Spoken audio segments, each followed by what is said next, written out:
वो last lecture में जो है हमने डिस्कस कर लिया था हाइड्राइड्स के बारे में नाइट्रोजन की, ठीक है। आज जो हमें डिस्कस करना है that is oxides of nitrogen. Oxide of nitrogen एक तो हम डिस्कस करेंगे, साथ ही साथ हम एक और डिस्कस करेंगे ऑक्साइड ऑफ फॉस्फोरस। ऑक्साइड जो है नाइट्रोजन के टोटल 5 एग्जिस्ट करते हैं, और मेनली हम जो ऑक्साइड की फॉस्फोरस की बात करते हैं तो हम किसकी बात करते हैं, 3 जो है फॉस्फोरस के ऑक्साइड की क्या करते हैं, बात करते हैं, ठीक है। ठीक है, तो नाइट्रोजन के सबसे पहला टॉपिक हमारा रहेगा ऑक्साइड्स ऑफ नाइट्रोजन। तो नाइट्रोजन के टोटल 5 ऑक्साइड एग्जिस्ट करते हैं, जिसमें जो ऑक्सीडेशन स्टेट है वो कहाँ से कहाँ वेरी करती है, +1, 2, +5 क्या करती है, ऑक्सीडेशन स्टेट क्या करती है, उनकी वेरी करती है, ठीक है। तो सबसे पहला हमारा काम क्या रहता है, इन पांचों के पांचों ऑक्साइड्स को याद करना, ठीक है। जैसे फर्स्ट हमारा ऑक्साइड होता है दैट इज़ N2O, सेकेंड होता है NO, थर्ड है N2O3, फोर्थ है हमारा NO2, ठीक है, फिफ्थ है हमारा N2O4 और सिक्स्थ है हमारा N2O5। अच्छा कहोगे मैम अब आपने लिख तो 6 दिए, बात हमने 5 की है। तो ये वाले जो 2 ऑक्साइड है ना, ये जनरली एक दूसरे के साथ इक्विलिब्रियम में क्या रहते हैं, प्रेजेंट रहते हैं, ठीक है। अच्छा अब इनका हमें क्या करना है, एक एक करके हमने इसको क्या करना है, स्टडी करना है। तो सबसे पहले हम बात करते हैं किसकी, N2O की। इसका जो नाम है क्या है भाई, डाई नाइट्रोजन ऑक्साइड, या फिर इसी का दूसरा नाम हम इसको बोल देते हैं नाइट्रस ऑक्साइड। हाँ जी, ये वही नाइट्रस ऑक्साइड है जिसको हम एक और नाम से भी जानते हैं, that is known as laughing gas, ठीक है। यही वो गैस है जिसको अगर आप थोड़ा सा इनहेल कर लेते हैं तो क्या है, ये क्या करती है, जो है क्या कोज करती है, लाफिंग क्या करती है, ये कोज करती है। इसलिए हम N2 को क्या बोलते हैं, लाफिंग गैस भी बोल देते हैं। इसी को हम क्या बोलते हैं, नाइट्रस ऑक्साइड भी बोलते हैं। अगर इसकी फिजिकल प्रॉपर्टीज़ की बात करें तो एक गैस है, गैस मतलब ये कलरलेस है। सेकंड अगर हम बात करते हैं इसकी ऑक्सीडेशन स्टेट की, तो इसके अंदर नाइट्रोजन की ऑक्सीडेशन स्टेट क्या है बताओ, तो 2x, जिसकी ऑक्सीडेशन स्टेट निकालते हैं उसको x मान लेते हैं, तो कितने नाइट्रोजन है, 2, माइनस का 2 इज इक्वल टू 0, क्योंकि ऑक्सीजन के केस में क्या होता है, कॉन्ट्रीब्यूशन -2, तो 2x is equal to 2, x की वैल्यू क्या आ गई भाई, +1। तो इसके अंदर नाइट्रोजन की जो ऑक्सीडेशन स्टेट है वो क्या रहती है, +1 रहती है, ठीक है। अब बात करते हैं इसके स्ट्रक्चर की, N2O की। जब हम स्ट्रक्चर की बात करते हैं तो स्ट्रक्चर अकॉर्डिंग टू क्या है, डाइफ्रैक्शन स्टडीज़, ये फाइंड आउट हुआ है कि इसका स्ट्रक्चर क्या होता है, लीनियर होता है। क्या होता है भाई, लीनियर। लीनियर कैसे होता है कि नाइट्रोजन और नाइट्रोजन के बीच में ट्रिपल बॉन्ड भी हो सकता है, या फिर ऐसा भी हो सकता है कि बॉन्ड एक इधर शिफ्ट हो जाए और क्या हो जाए, नाइट्रोजन और दोनों ऑक्सीजन के बीच में क्या है, दोनों नाइट्रोजन और ऑक्सीजन के बीच में क्या है, डबल बॉन्ड क्या है, बन जाए, ठीक है। तो जब ऐसा कुछ स्ट्रक्चर होगा, इस वाले नाइट्रोजन के ऊपर होगा पॉजिटिव चार्ज, इस वाले के ऊपर होगा नेगेटिव, और जैसे ये बॉन्ड यहाँ शिफ्ट हो जाएगा, नेगेटिव आ जाएगा इधर और पॉजिटिव आ जाएगा हमारा इधर आ जाएगा। तो ये क्या है, स्ट्रक्चर जो है लीनियर स्ट्रक्चर क्या करता है, इसका एग्जिस्ट करता है। इसके अंदर तो हम ये भी बोल सकते हैं कुछ ऐसा स्ट्रक्चर क्या करता है, एग्जिस्ट करता है, जिसमें नाइट्रोजन की बॉन्ड लेंथ कितनी फाइंड आउट हुई है, 1.12 एंगस्ट्रॉन, और नाइट्रोजन ऑक्सीजन की बॉन्ड लेंथ कितनी फाइंड आउट हुई है, 19 एंगस्ट्रॉन क्या हुई है, फाइंड आउट हुई है, ठीक है। तो ये फाइंड आउट, ये स्ट्रक्चर जो है इसका एक्सरे डाइफ्रैक्शन के थ्रू क्या है, स्टडी किया गया है। तो N2O हो जाएगा। सेकेंड बात करते हैं नाइट्रोजन ऑक्साइड की, नाइट्रस ऑक्साइड, नाइट्रिक ऑक्साइड जिसको हम बोल देते हैं, दैट इज NO, ठीक है। या तो आप इसको बोल दो नाइट्रोजन मोनोऑक्साइड, या फिर इसको हम क्या बोल देते हैं, दूसरा नाम क्या है इसका, नाइट्रिक ऑक्साइड, ठीक है। अगर इसकी फिजिकल प्रॉपर्टीज़ की बात करें, ये भी क्या है, गैस है। गैस कैसी है, ये कलरलेस है, ठीक है। ऑक्सीडेशन स्टेट की बात करें अगर इसमें नाइट्रोजन की, तो आपको साफ साफ देखने को मिल रहा है कि नाइट्रोजन है, ऑक्सीजन -2 इज इक्वल टू में 0, तो x की क्या वैल्यू आ गई, +2 आ गई। तो इसके अंदर नाइट्रोजन की ऑक्सीडेशन स्टेट क्या होती है, प्लस।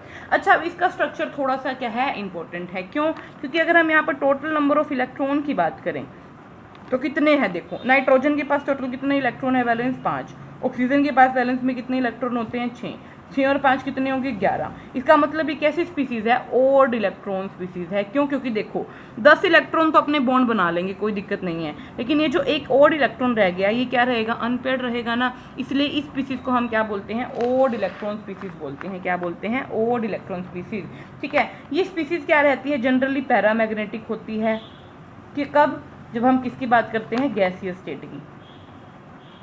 तो गैसियस स्टेट में ये जो एक इलेक्ट्रॉन है, एक्स्ट्रा इलेक्ट्रॉन, ये फ्रीली घूमता है, जिसकी वजह से स्पीसीज क्या होती है, पैरामैग्नेटिक होती है। लेकिन यही सॉलिड फेज में बात करें तो सॉलिड फेज में क्या कर लेता है, ये डाइमर फॉर्म कर लेता है। क्या कर लेता है, डाइमर। डाइमर कैसे कि दो NO के मॉलिक्यूल आपस में क्या हो जाते हैं, कंबाइन हो जाते हैं, ऐसे डाइमर बना लेते हैं आपस में, जिससे क्या है, डाइमर की फॉर्मेशन होने की वजह से ये जो अनपेड इलेक्ट्रॉन था ये क्या हो जाता है, बिजी हो जाता है, जिसकी वजह से ये क्या हो जाता है, हमारा डायामैग्नेटिक हो जाता है नेचर में। ठीक है। अच्छा, उसके बाद हम क्या इसका रेजोनेंस हाइब्रिड भी शो कर सकते हैं। कैसे कि ये नाइट्रोजन था, ये ऑक्सीजन था। नाइट्रोजन के पास थे अपने ये 5 इलेक्ट्रॉन, ठीक है, और ऑक्सीजन के पास अपने थे 1 2 3 4 5 6 इलेक्ट्रॉन। कोई दिक्कत भाई, ये नाइट्रोजन के 5 इलेक्ट्रॉन हैं, ये ऑक्सीजन के 6 इलेक्ट्रॉन हैं। तो अब क्या हो सकता है केस कि नाइट्रोजन क्या कर ले, एक इलेक्ट्रॉन उधार ले ले ऑक्सीजन से। अगर नाइट्रोजन एक इलेक्ट्रॉन ऑक्सीजन से उधार ले लेगा तो क्या हो जाएगा, वो एक इलेक्ट्रॉन इस वाले इलेक्ट्रॉन के साथ पेयर अप कर जाएगा। तो टोटल नाइट्रोजन के पास कितने इलेक्ट्रॉन आ गए, 6। लेकिन नाइट्रोजन के ऊपर क्या आ जाएगा, नेगेटिव चार्ज, क्योंकि एक इलेक्ट्रॉन इसने किससे ले लिया, ऑक्सीजन से। और ऑक्सीजन ने एक दे दिया, तो पहले 6 थे, इसके बाद अब कितने हो गए, 5। तो इसके ऊपर क्या आ जाएगा, पार्शियली पॉजिटिव चार्ज आ जाएगा। या फिर उल्टा भी हो सकता है, क्या कि ये वाला नाइट्रोजन अपना इलेक्ट्रॉन एक किसको दे दे, ऑक्सीजन को दे दे। अगर ये ऑक्सीजन को दे देगा तो नाइट्रोजन के ऊपर क्या आ जाएगा, पॉजिटिव। और अगर ऑक्सीजन ये इलेक्ट्रॉन ले लेगा, ये इलेक्ट्रॉन एक्स्ट्रा आ गया अब ऑक्सीजन के पास, तो ऑक्सीजन के ऊपर क्या आ जाएगा, नेगेटिव। तो ये तीनों जो फॉर्म है रेजोनेंस हाइब्रिड में क्या करती हैं, एग्जिस्ट करती हैं। ठीक है। उसके बाद एक और जो साइंटिस्ट था, दैट इज पॉलिंग। पॉलिंग ने भी क्या किया, जो है इसके स्ट्रक्चर को एक्सप्लेन करने की कोशिश की। कैसे की, उसने कहा कि नाइट्रोजन और ऑक्सीजन के बीच में क्या है, कैसे बॉन्ड की फॉर्मेशन होती है। तो देखो, एक तो सिग्मा बॉन्ड दोनों के बीच में बन ही रहा है, ठीक है, और क्या होता है यहाँ पर एक सिग्मा बॉन्ड, एक पाई बॉन्ड, और ये एक पाई बॉन्ड तो क्या करता है, 2 इलेक्ट्रॉन कंटेन करता है। और एक और जो पाई बॉन्ड इनके बीच में एग्जिस्ट करता है, वो कितना इलेक्ट्रॉन सिस्टम होता है, 3 इलेक्ट्रॉन सिस्टम होता है। मतलब कितने इलेक्ट्रॉन कंटेन करता है, 3 इलेक्ट्रॉन क्या करता है, कंटेन करता है। तो देखो 1 2 3 4 5, 1 2 3 4 5 6। तो कहता है कि इसके अंदर क्या रहता है, जो 3 बॉन्ड होते हैं उसमें से एक तो होता है सिग्मा, 2 होते हैं पाई। उस 2 पाई में से एक पाई के पास तो 2 इलेक्ट्रॉन रहते हैं, और एक पाई के पास कितने इलेक्ट्रॉन रहते हैं, 3 इलेक्ट्रॉन रहते हैं। तो ये पॉलिंग था जिसने क्या किया था, NO के स्ट्रक्चर को क्या किया था, एक्सप्लेन किया था। उसके बाद ये जो बॉन्ड था, ये वाली थ्योरी क्या है, कई साइंटिस्ट को पसंद नहीं आई। फिर आई हमारे पास MOT ने क्या किया, NO के स्ट्रक्चर को अच्छे से एक्सप्लेन किया। और NO ने कहा, अगर आपको याद हो, ये आप खुद से करके देखना, अब NO के केस में क्या है, मोलिकुलर ऑर्बिटल डायग्राम बनाना, और मोलिकुलर ऑर्बिटल डायग्राम बनाने के बाद इसकी क्या निकालना, आप बॉन्ड ऑर्डर निकालना। तो जब आप इसके केस में बॉन्ड ऑर्डर निकालोगे तो बॉन्ड ऑर्डर आता है 2.5 बॉन्ड ऑर्डर आता है इसका। और यही आप NO पॉजिटिव के केस में बॉन्ड ऑर्डर निकालते हैं तो वो बॉन्ड ऑर्डर आता है आपका 3 आता है। क्या आता है, 3। तो मतलब ये अनस्टेबल है, ये थोड़ा सा स्टेबल है। इसलिए NO क्या करता है, फट से अपना एक इलेक्ट्रॉन लूज करके क्या बना लेता है, NO पॉजिटिव बना लेता है। क्या बना लेता है, NO पॉजिटिव। क्यों, क्योंकि यहाँ बॉन्ड ऑर्डर ज़्यादा है, यहाँ बॉन्ड ऑर्डर कम है। तो जितना ज़्यादा बॉन्ड ऑर्डर होता है उतना ज़्यादा कोई स्पीसीज क्या हो जाती है, स्टेबल। इसका मतलब NO और NO पॉजिटिव का कंपैरिजन करें तो NO positive is more stable, NO is less stable. ठीक है। तो इसी वजह से NO क्या है, फटाफट अपना एक एंटी बॉन्डिंग इलेक्ट्रॉन लूज करके क्या बना लेता है, NO पॉजिटिव। अब जहाँ तक इनके MOT की बात है तो वो आप खुद से बना के देख लीजिएगा MOT, क्योंकि हमने लास्ट टाइम हर किसी की जो है मोलिकुलर ऑर्बिटल डायग्राम जो है अच्छे से स्टडी किया हुआ है, चाहे वो NO है, चाहे वो NO पॉजिटिव का बॉन्ड ऑर्डर मैंने आपको निकालना सिखाया हुआ है। ठीक है। तो ये आप खुद से करके देखिएगा। तो दूसरा हो गया हमारा NO। थर्ड हम बात करते हैं किसकी, थर्ड हम बात करेंगे, हमारी स्पीसीज क्या रहती है, N2O3। देखो याद कैसे रखना है, सबसे पहले N2O था, फिर हमने एक नाइट्रोजन कम कर दिया NO। अब हम क्या कर रहे हैं, N2O3, डाई नाइट्रोजन ट्राईऑक्साइड। इसको हम क्या बोलेंगे, डाई नाइट्रोजन ट्राईऑक्साइड। इसके अंदर अगर हम ऑक्सीडेशन स्टेट निकालते हैं तो कैसे निकालेंगे, नाइट्रोजन की 2x, x मतलब नाइट्रोजन की निकालनी है, प्लस माइनस का 2, ऑक्सीजन -2, कितने ऑक्सीजन है, 3 इज इक्वल टू में 0। तो 3 दूनी क्या हो गया, यहाँ 6 हो गया, 6 उधर ले जाओ, क्या हो गया, प्लस का हो गया, x की वैल्यू क्या आ गई भाई यहाँ से +3। तो मतलब इस वाले कंपाउंड के अंदर क्या ऑक्सीडेशन स्टेट रहती है हमारे नाइट्रोजन की, +3 ऑक्सीडेशन स्टेट रहती है। ठीक है। अगर हम इसके स्ट्रक्चर की बात करते हैं तो एक्सरे डाइफ्रैक्शन ने क्या फाइंड आउट किया है कि इसके अंदर दोनों नाइट्रोजन के बीच में क्या होता है, बॉन्ड प्रेजेंट होता है। ठीक है। दोनों नाइट्रोजन के बीच में क्या होता है, बॉन्ड। और एक नाइट्रोजन के पास तो 2 ऑक्सीजन होते हैं, और दूसरे नाइट्रोजन के पास एक ऑक्सीजन और एक क्या होता है भाई, लोन पेयर ऑफ इलेक्ट्रॉन होता है। तो इस तरह क्या होता है, इसका स्ट्रक्चर होता है। ठीक है, ये जो है स्पेक्ट्रोस्कोपिक स्टडी से ही मैंने आपको बताया था ना, सबसे पहले स्ट्रक्चर जो फाइंड आउट किया जाता है, उसके बाद उस स्ट्रक्चर को क्या किया जाता है, एक्सप्लेन किया जाता है। तो एक्सरे डाइफ्रैक्शन या फिर स्पेक्ट्रोस्कोपी स्टडी से क्या आया है, ये स्ट्रक्चर आया है इसका। सेकंड लास्ट हमारा जो नेक्स्ट है हमारा स्ट्रक्चर, दैट इज NO2। मैंने आपको बताया कि जो NO2 है वो और N2O4 है, NO2 है और जो N2O4 है, ये दोनों क्या करते हैं, एक दूसरे के साथ इक्विलिब्रियम में एग्जिस्ट करते हैं। क्या करते हैं, इक्विलिब्रियम में एग्जिस्ट। N2O4 तो क्या होता है, हमारा कलरलेस लिक्विड होता है। क्या होता है, कलरलेस लिक्विड। और NO2 क्या होती है, हमारी गैस होती है, और वो भी कौन से कलर की भाई, ब्राउन कलर की गैस। क्या होती है, ब्राउन कलर की गैस होती है। ठीक है, तो लोअर टेम्परेचर पर मेनली जो एग्जिस्ट करता है वो एग्जिस्ट करता है। जैसे जैसे हम टेम्परेचर बढ़ाते जाते हैं तो ये N2O4 किस में कन्वर्ट होना स्टार्ट कर देता है, NO2 में। तो जैसे जैसे आप टेम्परेचर बढ़ा रहे हो लिक्विड किस में कन्वर्ट हो रहा है, गैस में। तो एक पॉइंट ऐसा आ जाता है जब क्या है, ये दोनों क्या है, इक्विलिब्रियम में क्या करने लग जाते हैं, एग्जिस्ट करने लग जाते हैं। और अगर अब आप उस इक्विलिब्रियम के बाद टेम्परेचर बढ़ाते हैं तो कंप्लीटली कौन एग्जिस्ट करने लग जाता है, N2। तो मैंने कहा ना कि ये दोनों क्या है, हम इन दोनों को क्या कर सकते हैं, इन दोनों को एक दूसरे में कन्वर्ट कर सकते हैं। इसका टेम्परेचर N2O4 का बढ़ाओगे तो NO2, वापस डिक्रीज करना स्टार्ट कर दोगे टेम्परेचर तो NO2 किस में कन्वर्ट होने लग जाएगा, N2O4 में क्या है, कन्वर्ट होने लग जाएगा। ठीक है, तो दैट मीन्स ये दोनों क्या है, एक दूसरे के साथ क्या रहते हैं, इक्विलिब्रियम में रहते हैं। इक्विलिब्रियम क्या होती है भाई, पोजीशन होता क्या है इक्विलिब्रियम। इक्विलिब्रियम उस स्टेट को रिप्रेजेंट करता है जिसमें टाइम के साथ साथ क्या है, रिएक्शन में कोई भी चेंज ना हो। उस पॉइंट को, उस स्टेट को हम क्या बोलते हैं, इक्विलिब्रियम स्टेट बोलते हैं। ठीक है, तो इक्विलिब्रियम स्टेट पर क्या है, जितना NO2 N2O4 में कन्वर्ट हो रहा होगा उतना ही NO2 क्या है, N2O4 किस में कन्वर्ट हो रहा होगा, NO2 में कन्वर्ट हो रहा होगा, जिसकी वजह से क्या है, ये दोनों क्या है, एक दूसरे के साथ इक्विलिब्रियम में क्या रहते हैं, प्रेजेंट रहते हैं। ठीक है, तो अगर हम इनके स्ट्रक्चर की बात करें, एक तो NO2 है, एक है N2O4। तो इसके स्ट्रक्चर को कैसे एक्सप्लेन किया गया है कि इसके अंदर नाइट्रोजन तो क्या रहता है, दोनों ऑक्सीजन से बॉन्डेड रहता है, लेकिन एक ऑक्सीजन के साथ तो बना रहा होता है कोऑर्डिनेट बॉन्ड, और एक ऑक्सीजन के साथ क्या बना रहा होता है भाई, sigma as well as pi bond बना रहा होता है। तो नाइट्रोजन के कितने इलेक्ट्रॉन इन्वॉल्व हो गए, 2 तो यहाँ हो गए और एक उसने कोऑर्डिनेट बॉन्ड बना लिया, 4 हो गए, और एक लोन पेयर ऑफ इलेक्ट्रॉन क्या रहता है, इसके पास प्रेजेंट रहता है। ये रेजोनेंस हाइब्रिड में भी एग्जिस्ट कर सकता है। कैसे कि ये वाला तो बॉन्ड इधर ऑक्सीजन के साथ बना रहा हो और जो है कोऑर्डिनेट बॉन्ड क्या है, ये बन रहा हो। ठीक है, तो अगर मैं ओवरऑल स्ट्रक्चर की बात करूँ तो ये नाइट्रोजन का लोन पेयर हो गया, ये ऑक्सीजन, और पाई बॉन्ड इधर भी हो सकता है और पाई बॉन्ड इधर भी हो सकता है। तो ये ओवरऑल रिप्रेजेंटेशन होगी NO2 की। ठीक है, N2O4 की बात करें तो N2O4 का स्ट्रक्चर सिमिलर है। दोनों नाइट्रोजन के बीच में क्या रहता है, डबल बॉन्ड रहता है। 2 ऑक्सीजन क्या रहते हैं, दोनों ऑक्सीजन क्या रहते हैं, एक एक नाइट्रोजन के साथ क्या है, डबली बॉन्डेड रहते हैं, और बाकी 2 क्या रहते हैं, कोऑर्डिनेट बॉन्ड रहते हैं। तो नाइट्रोजन के देखो 2, 2, 4 और 5 इलेक्ट्रॉन यहाँ क्या हो गए हैं, इन्वॉल्व। और मैंने आपको बताया हुआ है कि नाइट्रोजन क्या है, अपना एक लोन पेयर इकट्ठा ही किसी को डोनेट करता है। तो क्या है, 3 तो इसने शेयर कर लिए और एक पूरा का पूरा लोन पेयर किसको दे दिया, ऑक्सीजन को। ये क्या हो गया, N2O4 का स्ट्रक्चर। ठीक है, अब बात करते हैं लास्ट हमारा रह गया N2O5, दैट इज N2O5। अच्छा, इसके स्टेट में केस में आप ऑक्सीडेशन स्टेट भी इजीली निकाल सकते हैं ना भाई। इसके केस में भी +4 आएगी और इसके केस में भी क्या आएगी भाई, +4 आएगी।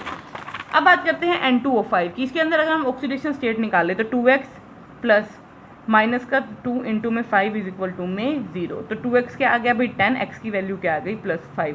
तो इसके अंदर नाइट्रोजन किस ऑक्सीडेशन स्टेट में रहता है, +5 ऑक्सीडेशन स्टेट में रहता है। ठीक है, +5 होने के बाद अगर हम इसके स्ट्रक्चर की बात करें तो हम 2 इसके स्ट्रक्चर की बात करते हैं, एक सॉलिड स्टेट में और एक हम बात करते हैं गैस स्टेट में। तो N2O5 सॉलिड स्टेट में क्या है, आयनिक फॉर्म में रहता है। आयनिक फॉर्म में कैसे, ये NO2 पॉजिटिव और NO3 नेगेटिव फॉर्म में क्या करता है, एग्जिस्ट करता है। और अगर गैस फेज में बात करें तो गैस फेज में कैसे एग्जिस्ट करता है, गैस फेज में नाइट्रोजन, ये काम तो हमने पिछले वाला ही करना है, डबल बॉन्ड ऑक्सीजन, एक कोऑर्डिनेट बॉन्ड, लेकिन एक जो एक्स्ट्रा ऑक्सीजन है वो दोनों नाइट्रोजन के बीच में क्या रहता है, प्रेजेंट रहता है। तो इस तरह इसका क्या होता है, स्ट्रक्चर होता है। हो जाएगा, हाँ जी। तो ये नाइट्रोजन के हमारे हो गए ऑक्साइड। नेक्स्ट बात करते हैं हम फॉस्फोरस के ऑक्साइड की, ऑक्साइड्स ऑफ फॉस्फोरस। ठीक है, तो फॉस्फोरस की ऑक्साइड की हम बात करते हैं तो 3 ऑक्साइड जो है फॉस्फोरस के एग्जिस्ट करते हैं। कौन कौन से, first one is P4O6, P4O8 P4O10, इसको हम बोलते हैं फॉस्फोरस ट्राईऑक्साइड। अच्छा, अब कहोगे मैडम ऑक्सीजन तो 6 हैं, आप ट्राईऑक्साइड क्यों बोल रहे हो? क्योंकि ये क्या है, इसकी डाइमेरिक फॉर्म है, मोनोमेरिक फॉर्म में तो 3 ही होंगे ना। तो ये फॉस्फोरस की एक खास बात है, ये डाइमर की फॉर्म में, डाइमेरिक फॉर्म में एग्जिस्ट करता है, मतलब 4 टोटल आपस में क्या करते हैं, कंबाइन करते हैं, लेकिन नाम हम इनको इनके मोनोमेरिक के हिसाब से ही देते हैं, ठीक है। तो ये हो गया फॉस्फोरस ट्राईऑक्साइड, ये फॉस्फोरस हमारा क्या हो जाएगा, टेट्राऑक्साइड, ये क्या हो जाएगा, फॉस्फोरस पेंटाऑक्साइड हो जाएगा, ठीक है। तो सबसे पहले हम बात करते हैं किसकी, P4O6 की, दैट इज फॉस्फोरस ट्राईऑक्साइड। तो इसकी अगर हम कुछ जनरल प्रॉपर्टी की बात करें तो हम क्या कह सकते हैं, वाइट कलर का क्रिस्टलाइन सॉलिड होता है, गार्लिक टाइप इसका क्या होता है, ओडर होता है। अब इसकी बात करते हैं, अगर हम इसको हीट कर दें तो ध्यान रखना, जैसे ही हम इसको हीट करते हैं, देखो याद करने की तरीका कैसे है, जब भी हम किसी चीज़ को हीट करते हैं तो आपको पता है कोई भी चीज़ बर्न होती है in the presence of oxygen. Heating का मतलब ऑक्सीजन की प्रेजेंस में हो रहा है, तो इसका मतलब इसके अंदर एक और ऑक्सीजन आकर क्या हो जाएगा, ऐड हो जाएगा। तो ये P4O6 से क्या बन जाएगा, P4O8 बन जाएगा, मतलब ट्राई से क्या बन जाएगा, टेट्रा बन जाएगा, ठीक है। नेक्स्ट बात करते हैं, सेकेंड प्रॉपर्टी है इसकी, इंपॉर्टेंट है ये कि एक आप इसको कोल्ड वाटर के साथ रिएक्ट करवाते हैं, और अगर ये क्या करे, एक हॉट वाटर के साथ रिएक्ट करे।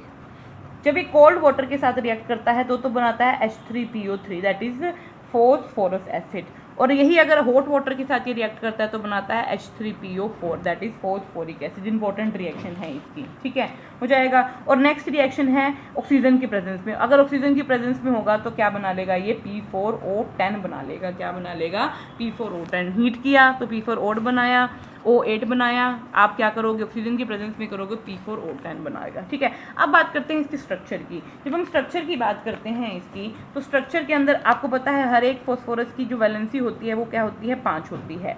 तो इसके अंदर 5 में से जो 3 इलेक्ट्रॉन तो क्या है, शेयर हो जाते हैं, और 2 इलेक्ट्रॉन क्या है, एज ए लोन पेयर इसके ऊपर प्रेजेंट रहते हैं। कैसे, ये हमारे 4 फॉस्फोरस हैं, ये चारों के चारों फॉस्फोरस क्या होते हैं, यहाँ कहीं और बना देती हूँ आपको मैं, यहाँ बना, तो ये 4 फॉस्फोरस हैं, 1 2 3 4 फॉस्फोरस। ये क्या है, थ्रू ऑक्सीजन लिंकेज क्या रहते हैं, एक दूसरे से कंबाइन रहते हैं, क्या रहते हैं, थ्रू ऑक्सीजन लिंकेज एक दूसरे से कंबाइन रहते हैं। अब देखो एक फॉस्फोरस की कितनी वैलेंसी पूरी है, 2 ही इसने शेयर किए हैं, अभी एक और शेयर और करेगा। एक और शेयर कैसे करेगा, बीच में ऑक्सीजन की क्या बनाएगा, ब्रिजिंग बनाएगा, क्या बनाएगा, ब्रिजिंग। तो ये क्या होता है, इसका स्ट्रक्चर होता है। या फिर आप इसको ऐसे भी ज्वाइन करके दिखा सकते हैं, या फिर आप इसको ऐसे भी बना सकते हैं, फॉस्फोरस 4, पहले आप इनको आपस में ज्वाइन कर दीजिए, ये फॉस्फोरस, अब इनको थ्रू ऑक्सीजन ब्रिजिंग क्या कर दीजिए, लिंक कर दीजिए, ठीक है, हो गया। अब एक बीच में ऑक्सीजन और एक अब ये ऑक्सीजन, तो ये क्या होता है इसका स्ट्रक्चर। फॉस्फोरस ने 3 बॉन्ड बनाए हैं, तो एक एक लोन पेयर क्या है, फॉस्फोरस के पास क्या है, प्रेजेंट है इसके। तो ये किसका स्ट्रक्चर है हमारा, P4O6 का। 6 ऑक्सीजन है, 2 2 4, 2 6 ऑक्सीजन, और 4 क्या हो गए आपके, फॉस्फोरस हो गए, ठीक है, हो जाएगा। नेक्स्ट बात करते हैं किसकी, फॉस्फोरस टेट्राऑक्साइड की, P4O8 फॉर्मूला होता है, ठीक है। अब इसकी जो ये भी क्या है, कलरलेस सॉलिड होता है। इसकी ये प्रॉपर्टी इंपॉर्टेंट है, वो उसने जब वाटर के साथ रिएक्ट किया था तो कोल्ड के साथ तो फॉस्फोरस एसिड, हॉट के साथ फॉस्फोरिक एसिड, लेकिन जैसे ही ये वाटर के साथ रिएक्ट करता है तो ये फॉस्फोरस भी देता है और फॉस्फोरिक भी देता है, मतलब ये मिक्स एनहाइड्राइड देता है। फॉस्फोरस प्लस फॉस्फोरिक क्या रहते हैं इसके अंदर प्रेजेंट रहते हैं। इंपॉर्टेंट पॉइंट है, इंपॉर्टेंट कैरेक्टरिस्टिक है ये इसकी, ठीक है। अगर हम स्ट्रक्चर की बात करते हैं इसकी P4O10 की, तो स्ट्रक्चर बेसिक यही रहता है, बस डिफरेंस कहाँ आ गया वहाँ पर, P4O8 2 ऑक्सीजन फालतू आ गए ना, तो क्या करो आप ये वाला ऑक्सीजन को इसके साथ बाइंड अप कर दो, क्योंकि क्या है ये कोऑर्डिनेट बॉन्ड बना लेगा लोन पेयर डोनेट करके इस ऑक्सीजन के साथ, और ये भी क्या कर लेगा, कोऑर्डिनेट बॉन्ड बना लेगा इस ऑक्सीजन के साथ। तो ये क्या हो जाएगा इसका स्ट्रक्चर। इसने ये 2 दिखाए हैं, आप कोई भी 2 दिखा दीजिए, आपकी मर्जी है। मैंने ये 2 दिखा दिए, किसी भी 2 ऑक्सीजन 2 फॉस्फोरस के साथ आप क्या बना के दिखा दीजिए, ऑक्सीजन बॉन्ड बना के दिखा दीजिए, ठीक है। नेक्स्ट लास्ट बात करते हैं फॉस्फोरस पेंटाऑक्साइड की। ये भी क्या है, वाइट कलर का सॉलिड है, ठीक है, और ये क्या है, फॉस्फोरेसेंस का फिनोमिना। अच्छा, ये फिनोमिना मैं आपको इन फ्यूचर कभी एक्सप्लेन करूंगी, फाइनल ईयर में आता है ये हमारा, ठीक है। अब देखो ये भी हॉट और कोल्ड वाटर के साथ अलग अलग रिएक्ट कर रहा है, ठीक है। कोल्ड वाटर के साथ तो ये बनाता है metaphosphoric acid, that is HPO3। और वही हॉट वाटर के साथ ये क्या बना रहा है, ऑर्थो HP3 फॉस्फोरिक एसिड बना रहा है, सेम किसकी तरह, P4O6 की तरह। वो भी तो हॉट वाटर के साथ क्या बना रहा था, H3PO4 बना रहा था। ये भी हॉट वाटर के साथ क्या बना रहा है, H3PO4। डिफरेंस कहाँ आता है, बस यहाँ आता है P4O8 में। ये दोनों बनाता है वाटर के साथ रिएक्ट करके, फॉस्फोरस और फॉस्फोरिक। ठीक है।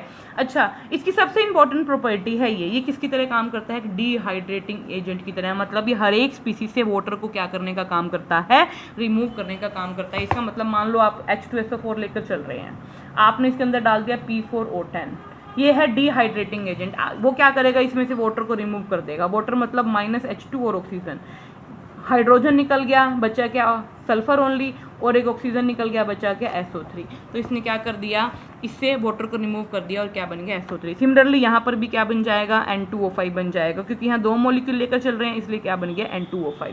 स्ट्रक्चर की बात करें तो देखो यहाँ पर 6 ऑक्सीजन थे, या 8 हुए तो हमने 2 फॉस्फोरस के साथ लगा दिए, यहाँ 2 ऑक्सीजन और बढ़ गए, तो चारों के चारों जो लोन पेयर थे वो क्या कर लेंगे, चारों के चारों जो एक्स्ट्रा ऑक्सीजन आए हैं उनके साथ क्या बना लेंगे, कोऑर्डिनेट बॉन्ड बना लेंगे। तो ये हमारे हैं oxo acid, oxides of phosphorus. 3 तरह के थे, कौन कौन से, try, tetra, penta. Phosphorus try oxide, phosphorus tetra oxide, phosphorus penta oxide, P4O6, P4O8 and P4O10। ये कोल्ड वाटर हॉट वाटर के साथ अलग अलग रिएक्शन, कोल्ड के साथ फॉस्फोरस, हॉट के साथ फॉस्फोरिक। ठीक है। और हीट करोगे तो क्या देगा, P4O8। यही ऑक्सीजन की प्रेजेंस के साथ रिएक्ट करवाओगे तो क्या बना देगा, P4O10। ये क्या कर रहा था, ये कोई भी वाटर हो, ठंडा चाहे गर्म, दोनों के साथ क्या कर रहा था भाई, दोनों हाइड्रेट बना रहा था, H3PO3b और H3PO4b। और ये P4O10 क्या कर रहा था, ये तो हॉट के साथ तो क्या बना रहा था भाई, हॉट के साथ तो वही काम कर रहा था, H3PO4 बना रहा था, लेकिन कोल्ड के साथ क्या बना रहा था, metaphosphoric acid, that is HPO3। अच्छा, यही HPO3 अगर अब फर्दर वाटर के साथ रिएक्ट करेगा, सॉरी इसी को रिएक्ट करेंगे, थोड़ी सी कंफ्यूजन हो गई यहाँ, यही जब वाटर के साथ आगे रिएक्ट करेगा तो ये क्या बनाएगा, H3PO4 बना लेगा भाई। ठीक है। और ये किसकी तरह काम करता है, P4O10 डिहाइड्रेटिंग एजेंट की तरह क्या करता है काम, मतलब वाटर को क्या करने का काम करता है, रिमूव।